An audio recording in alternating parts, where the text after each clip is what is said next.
Shit, my first YouTube video is finally here. What's up guys, it's your boy Billionaire Bobby, and this video is not even about me, it's about you guys. But this is my first YouTube video. If you're watching from Instagram, click that link and watch my video on YouTube. Be my first audience and subscribe and give me a thumbs up as well. So let's get right into the video. What are the 7 tips Mercedes-Benz used to identify the first client?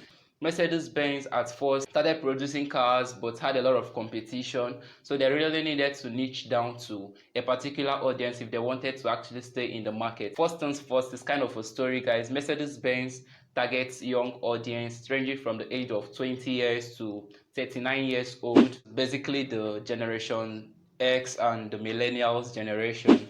In 2010, they created an online community called the Generation Benz. Guys, this is very tactical. Like, the Generation Benz generation consisted of from 200 to 250 people. There is consultation to try to find out what actually makes them buy a product. So guys, they do this kind of consultations with 200 to 250 people, and actually came out with their first campaign, which was the Super Bowl campaign that they did, featuring Usher. Because if you're trying to narrow your target audience, you need to do a very deep research to be able to know who your target audience are. The ideal customers profile had to match with people that actually watches the Super Bowl, and people who are already Usher's audience, like already paying attention, engaging with Usher's content. Guys, the third thing Mercedes did was in their prices. Price is very decisive when it comes to people buying your product.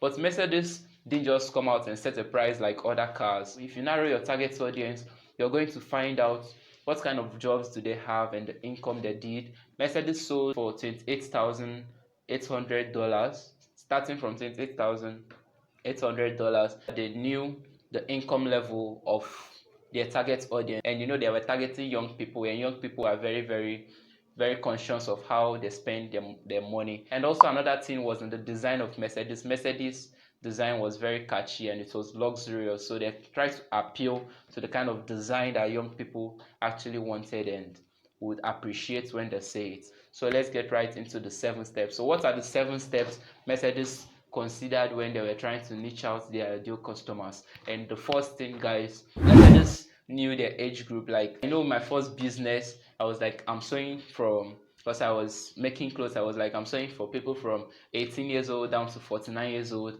and that was so huge. And I know the reason why that business was very hard along the line when I was doing my marketing and everything.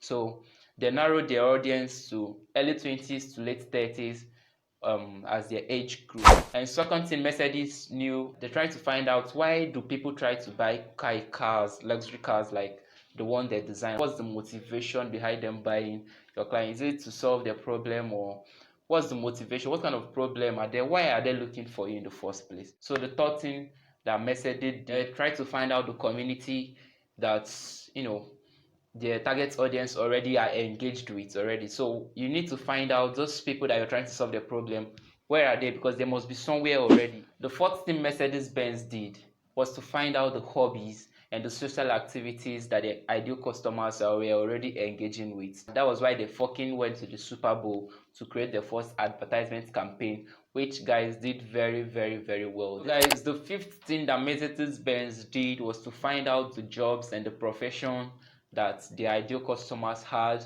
What were they doing? Because when they now find out the jobs and the professions they had, they were now able to get into the sixth thing, which is, how much do they make? How much are they being paid per month or annually from their jobs? And when they were able to answer that question, boom, they had the prices that they needed. Finally, the 7th step Mercedes took to identify the target audience, which is the last thing I'm about to share with you guys, was the future. They moved to the future. Let me bring this to my product and service as a copywriter.